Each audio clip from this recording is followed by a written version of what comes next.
Hello everyone and welcome to another video. I am on a dual carriageway approximately 10 minutes away from Rockingham Speedway, or Rockingham Motor Speedway, which is a very American term for a race circuit, because Honda are celebrating 25 years of Type R and Fireblade. Now you'd think that I'm going to try out the new Civic Type R, which I am, but I'm not actually going to be talking about that, or even the entire video is, I'm going to ignore the Civic, because I thought it was a good opportunity for me to lose my motorbike virginity. I've never ridden on a motorbike.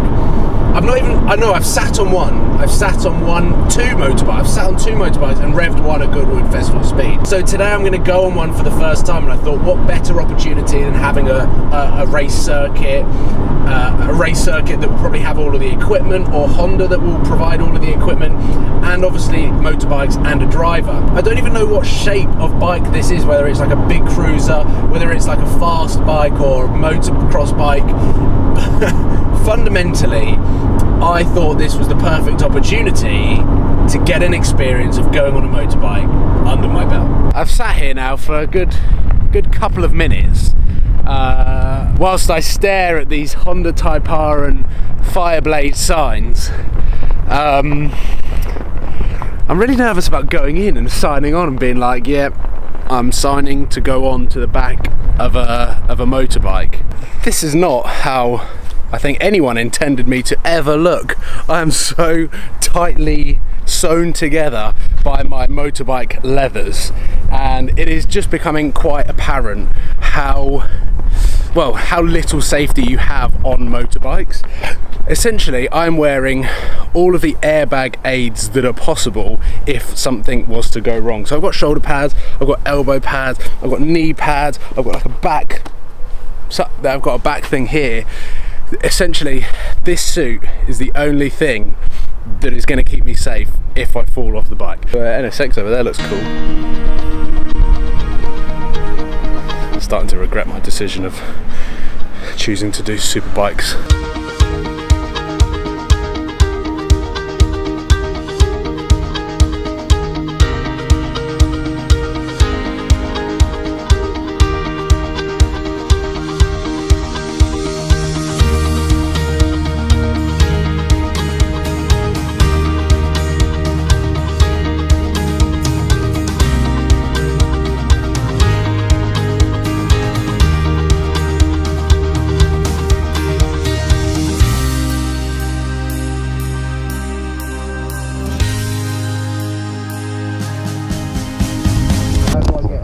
Do I get on first, or do I'll get on first. So I've got the bike, and will you climb on now? Put one foot on there.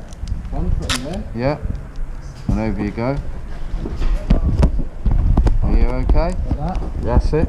So you're gonna have to hold round here. Yep. And if you feel yourself being pushed forward, just feel for the tank, and you can push against that.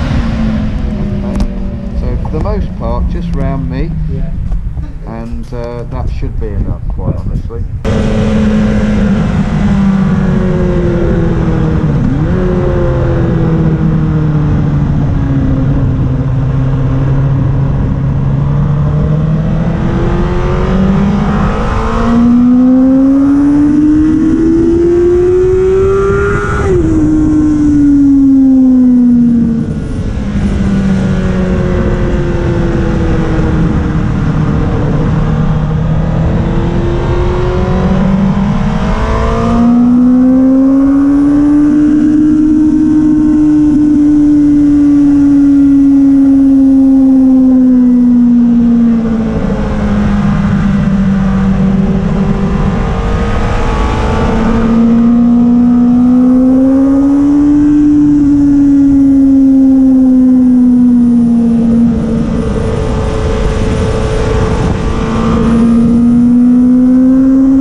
there now. Yeah.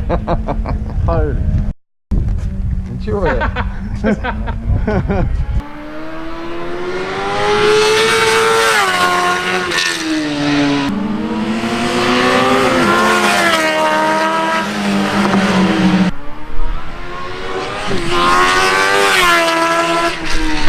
I've had to run and grab my camera. Oh my god. I have no idea what the GoPro caught there. That was my first ever time on a motorbike at the Rockingham Speedway. On one of them. And whilst the first few laps were building up speed, there are no words to describe the feeling of when the accelerator starts getting squeezed. Just how I felt I felt like I had to convince my brain that I was in the safe hands of someone that knew what they're doing, because I was in complete safe hands, and I felt unsafe. I felt I was the unsafe one, and I didn't want to drag him off the bike. I knew he knew what he was doing, but there was just something in the back of my head that was like, I've never done this before, I have no idea what I'm doing. Do I hold on to him? I got told all of the safety instructions, but it just went all out the window. When it comes to a superbike versus a supercar, let's say, because let's be honest, that's what I can compare it to. Bugatti Veyron, 0 to 60 in 2 seconds, 2.5 seconds. That superbike, very, very similar 0 to 60 times.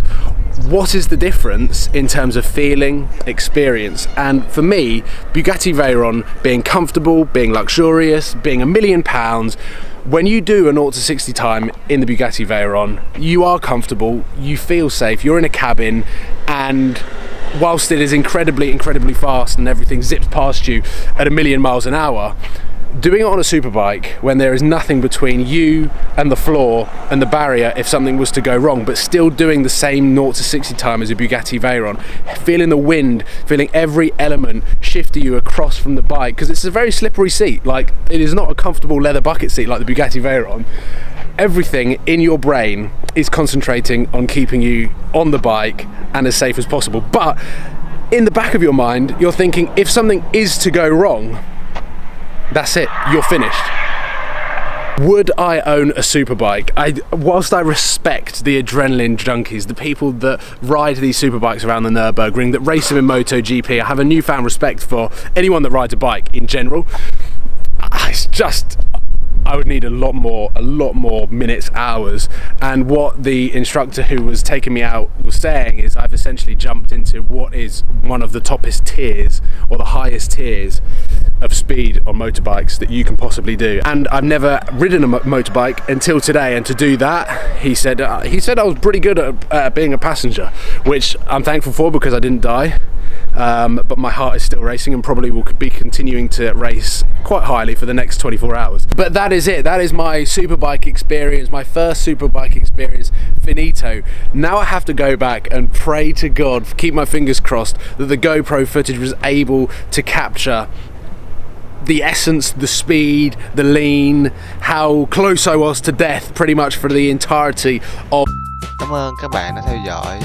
Các bạn hãy bấm like, comment và hãy bấm nút đăng ký để ủng hộ cho kênh mình nha.